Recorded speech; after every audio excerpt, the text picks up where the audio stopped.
So today I'm going to show you how to get started with rulers. I love using rulers with the long arm, and I have started a little bit of a significant collection. I'm just going to go over some of my favorites and give you some tips on how to get started so that you have success right out the gate. Besides purchasing rulers, the first thing you're going to want to buy is a ruler base.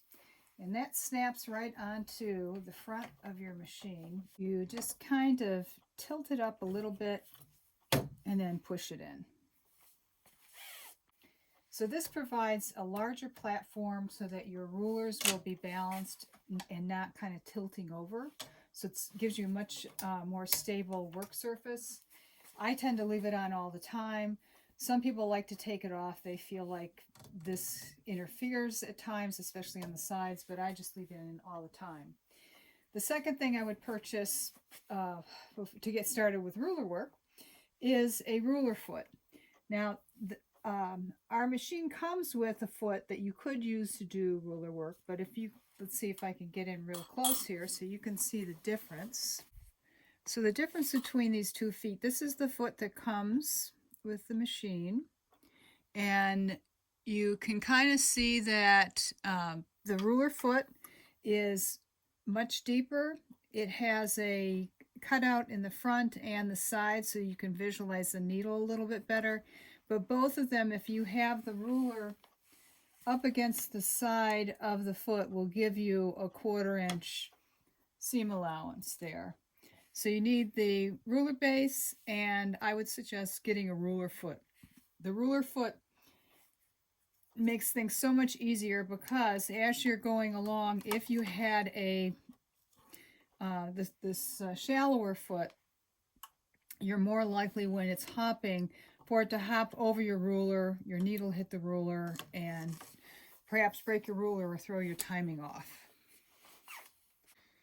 Now I have a baby quilt here that I am using these 3 rulers to quilt it. And I think these are probably some of the rulers that I use more often than any others, particularly this long straight edge. It's just the right size. I think any longer and it would get in the way because of the depth of my quilting space here, but I can go a pretty long distance this way. I mean, it's long enough that I do need to adjust my hand so that I have a firm grip as I'm going along. If I'm doing a straight line here, I'm going to keep my hand here. I'm going to pause, and then I'm going to move my hand to stabilize it and go even further. So it's a good, I think, a good size. Then this Versatool has a lot of different shapes on it that can come in handy when you want to make a semicircle or an arch or a V shape or a gentle curve or a straight line. So I do use this quite a bit. And when I want to have a smaller, tighter curve, I actually have a set of circles so that I have a graduated set that goes all the way up to, I believe, 8 inches. So I like all my rulers, but I probably use these 3 the most. This is the quilting design that I decided to use for this quilt. And looking at it, I see that there are a lot of areas where there are lines that go from one corner to another. So those I don't need to mark because I just go from one corner to another. But then there are a lot of times where there's lines that go to the middle of each side. And then there are these designs where I can use this ruler to do this portion and have it be have help with placement by having a mark in the middle of these lines. So basically, for most of the blocks, if I have the middle part marked on each side, then I have a lot of guides to use with my rulers to make everything even. So on my quilt, as I'm going along, you'll see I have these marks, and they help me with placement of the straight lines as well as the curved lines as I'm moving from block to block. Now I wanted to go over the machine settings. The R stands for regulation mode, so that the stitch regulator is engaged, and I tend to keep that on most of the times, even with ruler work. And then manual, you would set if you perhaps maybe wanted to do micro stippling, if you didn't like using stitch regulation. Then we have these two modes down here. We have the cruise mode and precision mode. A lot of people like precision mode for ruler work because the way that works is that as soon as you stop moving the handles, then the needle stops going up and down. As opposed to with cruise mode, it will continue to go at this speed, 75 stitches, and at that length for the stitches.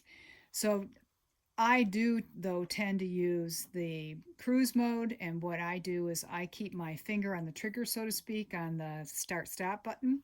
And when I come to a point in where when I'm doing the ruler work that I want to change my grip or change my ruler, I just press my thumb down on the start stop button, and that's just more comfortable for me than having the machine come to a full stop. That's just the way that I prefer to roll. So the start stop button is right on the right handle, and the needle up and needle down button, which is also a good thing to know, is on the left handle. And I tend to keep my needle down so that when I do stop, my machine's not going to move at all. It's going to keep my place. Now I'm going to actually take the rulers and start to quilt. And what I'm going to quilt is this block right here, right over here.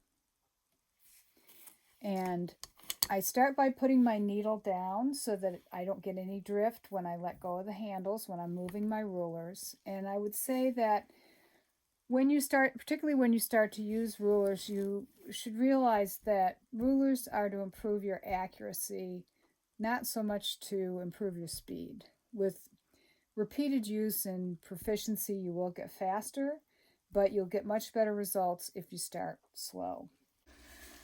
Now I'm going to actually get down to doing some ruler work, and I am going to be doing this block in this square here.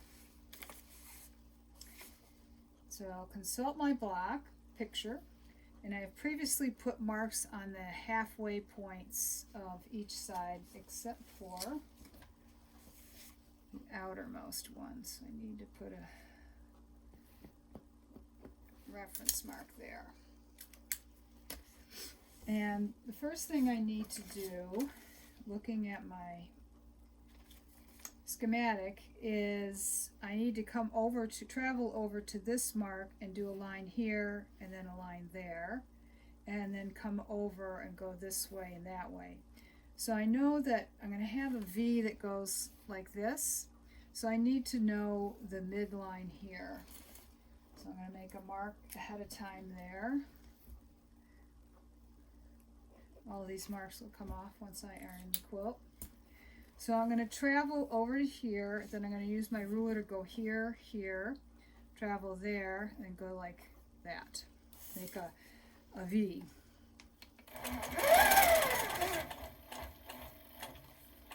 So I'm going to stitch in the ditch here.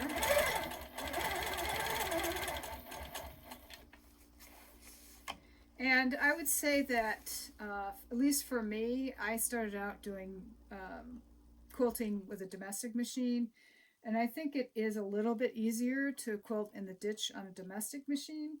However, all the other quilting is so much easier on the long arm.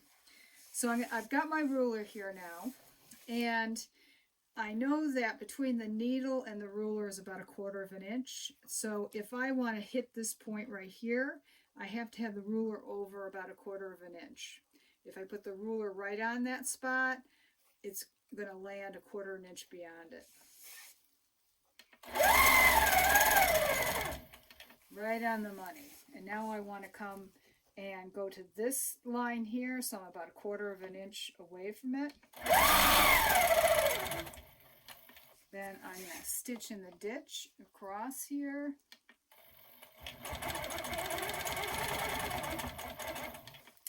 And now I want to make kind of echo this V shape.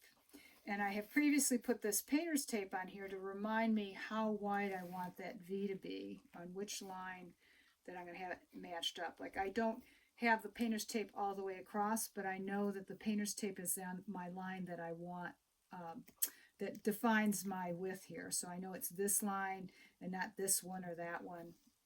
So it helps me to remember. And I'm going to go up to the line I just marked, which is the midline. And then I'm going to do the same thing on this side, but this time I want to make sure that I'm 1/4 of an inch away from the corner.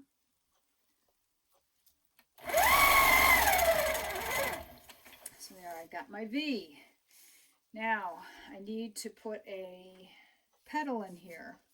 So I'm off the side of the quilt, so I can just come down here without worrying about my accuracy. I just need to get down to this point here. And now I'm going to use my circular ruler.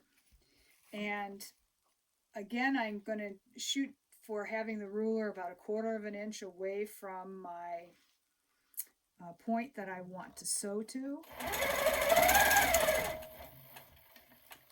And then I'm going to flip it around and do the same thing on this side.